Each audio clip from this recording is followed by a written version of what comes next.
It's okay, Teddy, isn't it? We'll get him next week, won't we? Won't we? Won't we? Won't we?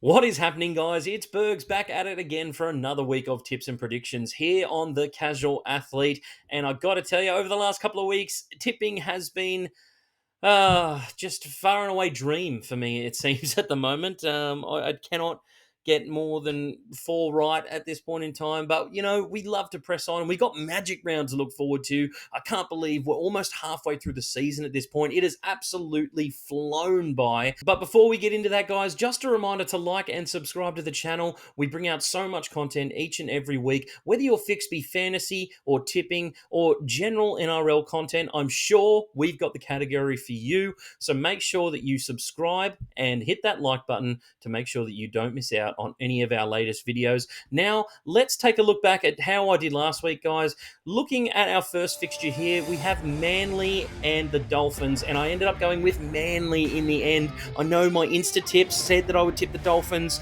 This one was getting into my head. I ended up going with what I stuck with on the original YouTube tipping video, and I've got to say, Manly were disappointing in this game. To not beat a side like the Dolphins with some of their best players out is disappointing, but we do have to give them a bit of a pass mark with Turbo going down in this game, and no doubt that will cost them a lot for the rest of the season. Penrith getting the win out of Bluebet Stadium. I thought this one was in the bag, but I did think the Dogs would make it close, and I was correct there. It was a grindy, gritty game, very low scoring in this one.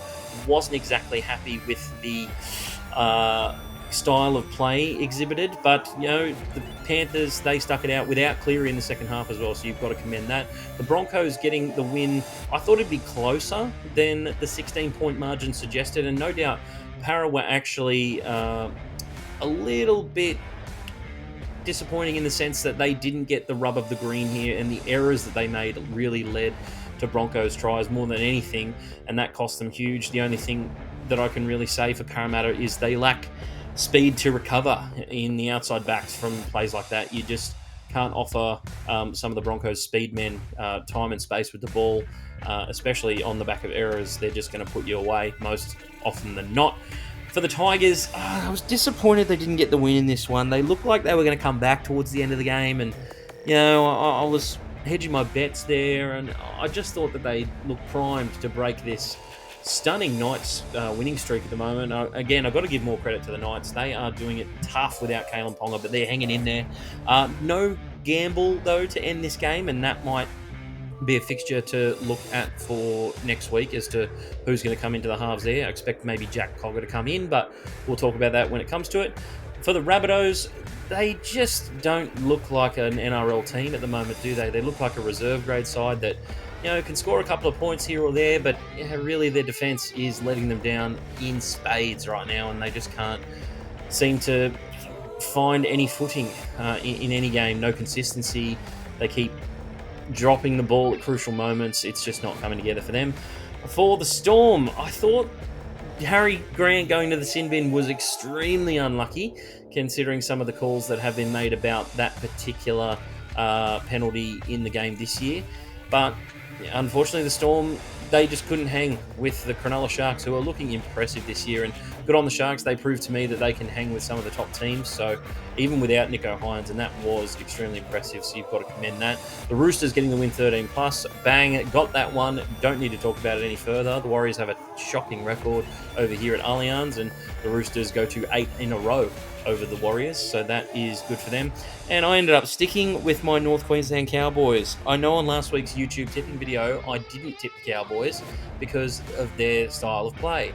They let teams score points, and then they spend the whole second half, or for what was in this game, the whole last 10 minutes, trying to win the game. And it cost us in the end. We also dropped 3 balls over the line. We arguably weren't the better team for most of the game, but probably had more chances than the Titans did. So, I mean, to lose the Titans, I'm not unhappy about that, because the Titans have been a pretty decent team the last month or so. All of their games have been decided by 4 points or less. That's 5 games in a row, 4 points or less. So, they're not going to give it to you easy, and they didn't do it in this one. Their scramble defense was insane. AJ Brimson saved one. Jojo Fafita saved one. I think there was another one saved by Harley Smith-Shields. If he didn't shoulder charge Valame, he probably would have scored. But yeah, the Cowboys do need to do some serious soul searching after this one. But we're moving on to Magic Round this week, so looking forward to that one. And with all of that out of the way, guys, let's take a quick look at our tipping comp that we are running here on the Casual Athlete this year. And we do have a change in first place as the North Sydney Eight Ears, or Bears, I'm going to assume. Chris has shot up into first place, 4 points clear. I'm guessing Chris got the perfect round there. Well done to you, Chris. Benny Backshot still in second place there in the hunt, as it looks like. And Callan the Dark Knight is going with him as well in third place. So keep putting in your tips, guys, every week. We will be coming up with a prize very soon. I'm still looking into that, but I will let you know what the prize will be at the end of the year. You have to be subscribed and a follower on our Instagram as well. So make sure that you are doing both of those things.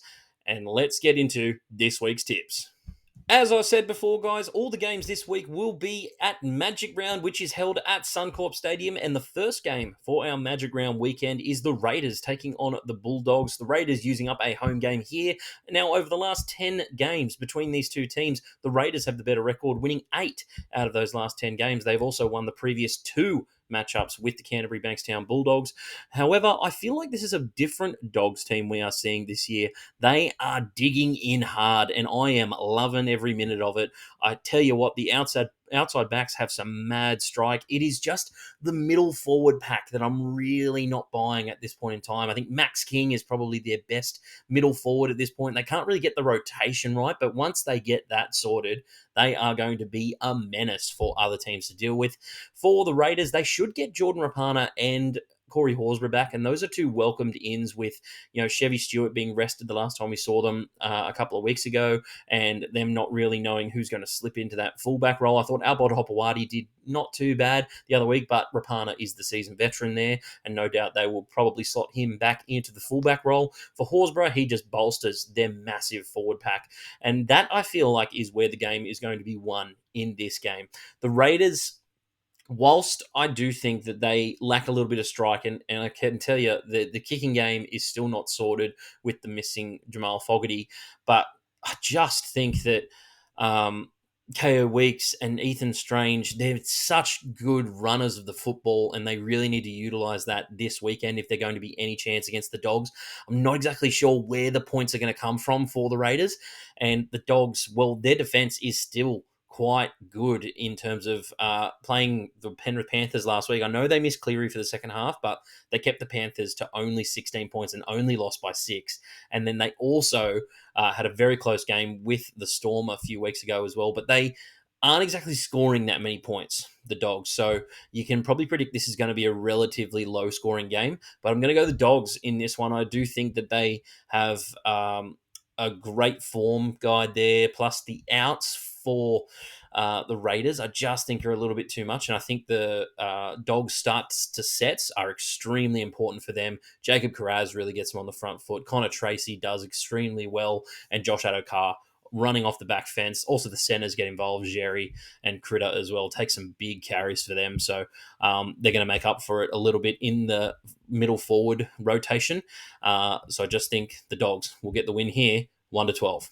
The next game of Magic Round is the Friday night game between the Manly Sea Eagles and the Brisbane Broncos. Now, over the last 10 games between these two teams, the Broncos have the better record, winning 7 out of those last 10 games. They are also on a 3-game winning streak against the Sea Eagles. Now, big out during the week for the Sea Eagles. Unfortunately, in the game last week, Tommy Turbo goes down with yet another hamstring injury, and I think if you're the front office with the Seagulls, you need to be asking yourself some serious questions as to whether this bloke can continue to play in the fullback role. There's just too much work that he has to get through in a game that, quite frankly, right now, his body, as good as he is not holding up to the standard at this point in time. I feel sorry for the kid because he is an electric player, and I would have loved to have him in our Blues side this year, but it's just not going to be, again, for Tommy Turbo. For the Broncos, they get Jock Madden back this week, or they should get Jock Madden back this week, which means that Josh Rogers, who I thought was solid on debut, didn't really do too much. Just kicked pretty well, made his tackles, and that's all you could have really asked for him on the night. Had a pretty nice debut there. I just think the Broncos aren't exactly playing the free-flowing, connected football that they have been playing in the especially last year, but over the first 10 rounds, it's not really meshed as well as you would have liked it to. And I think if you're Kevin Walters, you have to notice that. You have to notice that, yes, you've had injuries and that's disrupted your season probably, but I just think that the Broncos really aren't level with each other on the field. I think Ezra Mam and Walsh still work quite well, but just because of the outs that they have had at different times, they haven't been able to get a consistent form of football running. And largely last week, the Broncos capitalized on a lot of Eels errors, and that's really all they had to do to win the game. Parramatta basically gifted them, I would say, 18 points, and that ended up being the difference in the game there. Other than that, I actually thought the Eels were possibly the better team in that game.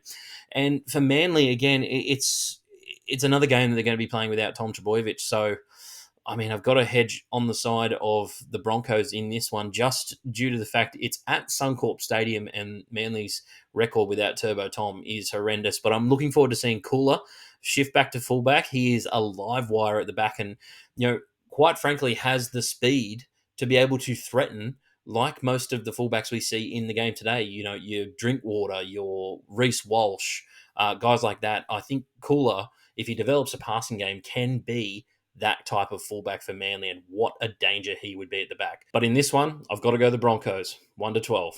Magic Round Super Saturday starts with the Titans taking on the Knights, and over the last 10 games between these two teams, it's split across the board 5-5. But one thing I did find very interesting about this matchup in the past is the last 12 games between these two teams have been won by the home team. And guess who's listed as the home team this week? The Titans. However, there are some massive outs from last week's game for them. They finished with 0 players on the bench by the end of that Cowboys game. We had players going everywhere. We had them dropping like absolute flies. AJ Brimson went down with a groin. We had Foran out with a hamstring. We had Sami went out with a hamstring. We had Harley Smith Shields may have tore his pectoral again. And it boggles belief. My mind is all over the place on this one. For the Knights, we had David Armstrong go down with a head knock, but I do think for the Titans that they get Jaden Campbell back this week. At least he's listed to come back this week, but geez, the team that they put out this week, it may be a reserve grade masterclass out there this week for the Titans. The Knights, they're 3-0 without Kalen Ponga. If you'd told me that 3 weeks ago that they were going to win the next 3 games without their best player, I would have laughed you out of the room. And no doubt Knights fans have been laughing at me the last 3 weeks because I've tipped against them every single week. Am I going to do it again?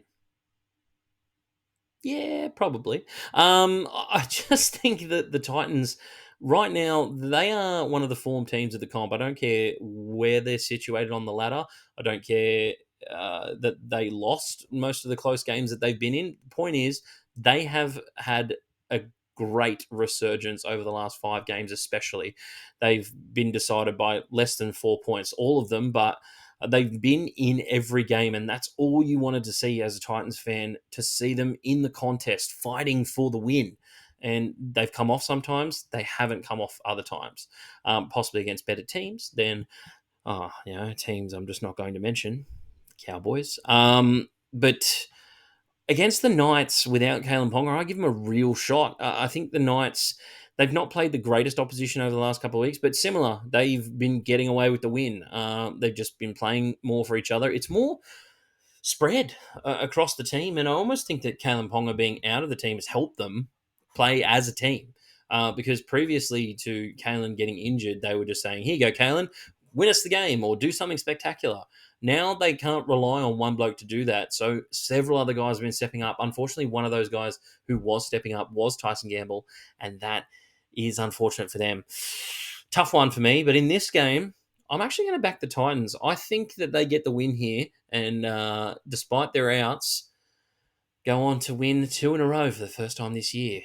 Titans 1-12. Our Magic Saturday continues with the Sharks taking on the Roosters. Now, over the last 10 games between these two teams, the Roosters have the better record, winning 8 out of those last 10 games. And I tell you what, that surprised me a little bit, considering I have such a vivid memory of these two teams playing out absolute blockbusters over the years. But we're not back in the past right now, and the Sharks team that we are witnessing right now are first on the ladder outright. They beat the team coming second last week in the Storm, and they've only lost one game this season. However, this week they come into versing a resurgent Roosters side, and a Roosters side that is looking like the Roosters of old. I'm telling you right now, this Roosters side, powerhouse in the middle. They've got strike on the edges in Suali'i and Manu. Dom Young had a great game last week. Teddy, his usual collected, calm, cool, calculated self. And for the Sharks, they did it without Nico Hines last week. And Acco, if you are what you say you are, a superstar. He had a fantastic game. I love seeing a player from the Newtown Jets, a perennial Newtown Jets player, go out there and smash it against one of the best teams in the competition. Did not look phased in the slightest, and we love to see it. For this game, I've got to say I like the Sharks on this one, and that is why they are going to be my lock of the week this week. I'm backing the Sharkies. I told you, Sharkies fans, if they can prove it to me last week against the Storm, then I will back them to the hilt, and they have proved it to me, and they're going to have to prove it again because I'm backing them in here. I'm going to go the Sharks 1-12. And now to bring the mood down a moment, we've got the Rabbitohs playing the Cowboys. On Saturday night, we have the Rabbitohs playing the Cowboys, and over the last 10 games between these two teams, the Rabbitohs have the better record, winning 7 out of those last 10 games. But I've got to say, for the Rabbitohs right now, they have an injury list as long as the cock that I wish I had. For the Cowboys, we need Murray Taulagi back this week. He's due to come back, and that Valame Drinkwater, I don't know what the fuck that was, but it ended up costing us the game in the end. My thoughts on this game is it's two real shit teams playing each other. Excuse the language and excuse Cowboys fans, but we're not playing the kind of football that we need to be playing right now. I don't care that we only lost by 2 last week. Do that earlier in the game. That's the thing. I'm actually pissed off that we ended up getting to within 2 of the Titans, because it shows all of our fans and all of the league what we can do when we're completely switched on and things go our way, but we're not doing it for an 80-minute period. We did it for 10 minutes. Let's be real here. We did good things in that game for 10 minutes. For the other 70 minutes, we were the worst team. We bombed tries left, right, and center, and I can't forgive that, especially the Val Holmes try. He was over the line. Like, just put it down. In that situation, when you are chasing points, I don't care if you're thinking about running around to make it an easier kick for you. You just score the fucking try. Just really grinds my gears. And let me know, guys, if you want to see a further video on this in the future, because I just think the Cowboys and the Rabbitohs right now are not playing anywhere near the kind of football that you need to be even in contention for the top 8. And yes, I know I've spoken a lot about the Cowboys, but let's switch to the Rabbitohs for the moment. I thought Latrell was good on his comeback, but he lacked match fitness, and you could definitely tell that. He scored 2 tries, but yeah, I just think there are a couple of plays where he really got caught out of position again, and it's just a classic case of the Rabbitohs not being up for the fight again. They don't have the troops in the tank right now, and a lot of their players are in the rehab center, and it's just not helping them in any way, shape, or form. As far as the tip goes for this week, Jesus Christ. Do I have to pick between these two teams? Fuck it. I don't know. Cowboys 1-12. Moving right along, we've got 3 games on Sunday for Magic Round. The first is the Warriors taking on the Panthers. Now, over the last 10 games between these two teams, the Panthers have the better record, winning 9 out of those last 10 games. That is also 9 in a row. So, again, it's another week where the Warriors are playing a team that they have not beaten since 2019. So that's not good news for them. Compounded by the fact that Deshaun Johnson did not finish last week's game. I can probably say that is not, again, it's just a flow-on effect. They showed glimpses last week of the Warriors team that they can be. Really playing through the middle. I think actually when Sean Johnson went off the field, it got a bit better. They straightened up a lot more, and the opportunities came on the back of that. And Adam Fanua-Blake, single-handedly tried to get them back into that game, but I think the Roosters just too strong on that one. For the Panthers, well, they've had 2 playmakers go down this week, and I know the big one was Nathan Cleary, but in reserve grade this week, we also had Brad Schneider go down with a knee injury, and as you know, he's been replacing Cleary each and every week, so Jack Cole will have to step into the halfback role there at Penrith. I do think it's a bit of a formality in this game. I just don't know if the Warriors are playing the kind of football that you need to be playing. I think with RTS out, he's a very spiritual leader. And then Sean Johnson being out, one of the best playmakers of the last 12 months for them. I just don't know where the points are going to come from. And again, it's the Warriors. They can't score enough points and they're letting too many in. I think for the Panthers, their defense is arguably better than the Roosters. So I don't see the Warriors scoring too many points. However, I don't necessarily see Penrith scoring that many points this week in this one. But I think it's pretty simple. I'm going to go Penrith in this one, 13 plus. The penultimate game of Magic Round is the Storm taking on the Eels. Now, over the last 10 games between these two teams, the Storm have won 5 and the Eels have won 5. Now, the Storm have won the most recent 2 games between these two teams, and I think that can tell you a lot about what Para's 2023 season was like, as both those games were last season. They do play them twice this year. However, the Eels probably catching the Storm at a decent time. They've got a few outs at the moment. Jarom Hughes expected to miss another week, and Pappenhausen, as we know, is out for quite an extended period of time. The key for the Eels last week that I saw in the Broncos game is that I think what Junior Bolo said in their press conference was correct. Their DNA is still there. They're trying to make things happen, and some of it just wasn't coming off, and the Broncos have enough strike to make you pay for those errors. I don't know if that is the case for the Storm. They do have a couple of outs at the moment. Coates still a couple of weeks away. We're not too sure on his fitness. And I liked what I saw from Tyron Wishart last week. He almost seemed to be the lead half at stages last week, with Munster really resorting to his familiar role as the secondary half with Jarom Hughes. But Wishart took the game on, and I was really impressed with what I saw from him. And they were a bit unlucky to only go down by 7 to the Sharks. And I think in this Para game, it's super tough because they love playing against the Storm. And Para are one of those teams where they actually play up to their competition and they play down to their competition as well. So I expect Para to really step up in this game. I liked Blaze Talangi at the back last week. I think Suafealongo will find some chances in this game. It should be pretty high scoring, but I'm going to go the Storm to back it up off a loss and get a win here, 1-12.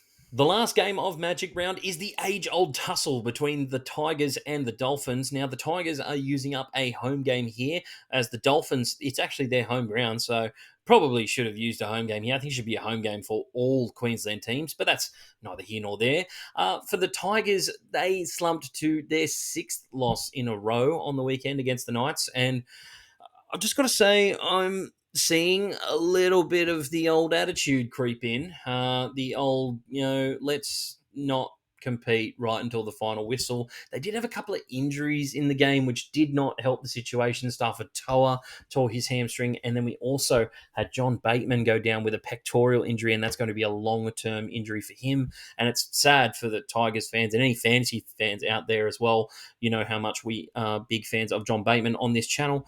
For the Dolphins, well, they should only get better this week as the hammer is due to come back. What I'm really loving from the Dolphins right now is Isaiah Katoa. He's taken that second year leap.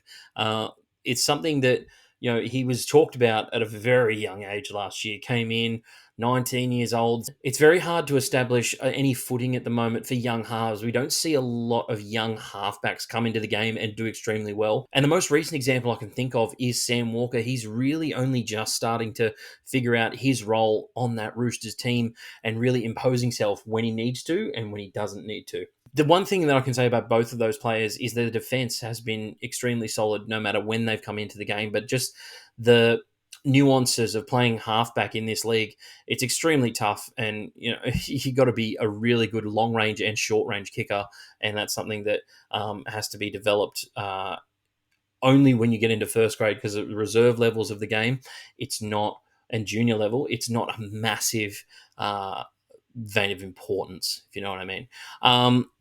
On this game, I just think the Tigers, surely they have to break a losing streak. They lost to the Dolphins earlier this year, so that is added fuel to the fire for them. And I just think if the hammer doesn't play this week, I do give the Tigers a shot. I just think that they won't sit in a losing streak for too long. Surely they break out of it at some point, and you've got to be getting on them when they do so. I'm going to go the Tigers in this one, 1-12. So that is it for this week's tips, guys. What did you think about my Magic Round tips? Let me know down in the comment section below. Please make sure that you like and subscribe to the channel. We bring out so much content each and every week, and I'll catch you on the next one.